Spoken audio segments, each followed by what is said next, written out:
Well, the one setting that you can put on your phone with our Pinpoint Weather 12 app, not just warnings and watches, but notifying you when there's lightning nearby. So the phone through GPS knows your location, and when lightning is detected, you'll get an alert and a notice. And I'm getting a lot of them on my phone and on the Doppler radar. So the coverage of thunder is really starting to expand. It's certainly more widespread than what we had late this afternoon, which we had some impactful storms this afternoon, but they were very localized. But you can clearly see how things have been just lighting up over the last couple of hours. From the South Shore, getting a lot of lightning in Newport. I'll show you a camera there in just a second.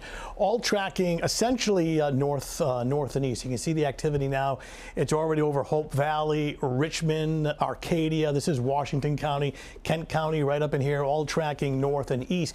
And there's more activity. In fact, we'll look at the lightning tracker. Numerous lightning strikes. So within the last 30 minutes, the number of strikes, there you go, up to 153. We had a couple of structures and houses that were struck by lightning later this afternoon, and quite a bit of lightning with this storm. And you can see all of this activity stretched back through Connecticut. This is all tracking north and east. It'll be moving into Kent County and Providence County very shortly. So you can see the coverage is expanding, and we'll keep things stormy right on through the overnight. Most of this should be gone by daybreak tomorrow. And we'll take a look at, let me step out of the way. See, we've seen a number of lightning flashes, and there you go.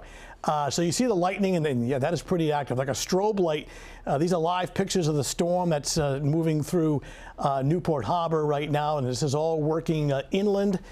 Temperatures in the 70s, very warm and humid. So now through the overnight, heavy rainfall, downpours, some flash flooding of some streets, frequent lightning. Obviously, we've seen that on the Doppler radar, and some gusty wind. The wind may not be of the magnitude of what happened last week, but some gusty wind in some of these storms. Bottom line is going to be a stormy night tonight while we're sleeping. So the flood watch continues through the overnight as these downpours come through. Some localized street flooding. Temperatures mid-70s, warm and humid. Dew points remain high. Very high humidity acts as fuel. You need the humidity for downpours and storms, and you can see that activity working in all ahead of a slow-moving cold front. As it drifts to the south, it's going to stall on top of us, and it's the reason why we'll have to keep at least a few isolated thunderstorms in the forecast for tomorrow. I don't think it's as widespread, but can't rule that out. As we take you into the overnight, and certainly by early tomorrow morning, the storms have moved out. So we'll start with clouds and fog early, warm and humid. Another very humid day, but not nearly as hot.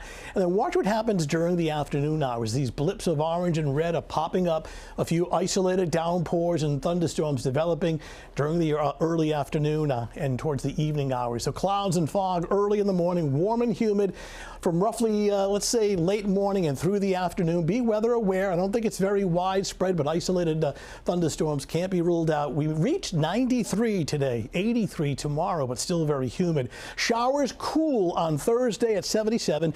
Not bad for Friday. The makeup for all of this is a decent weekend, both Saturday and Sunday, with some sunshine. But you and I have to be careful on the way home driving. These storms are working in. Downpours, street flooding, poor visibility. So pretty stormy next several hours. All right, Tony, thank you. Coming up.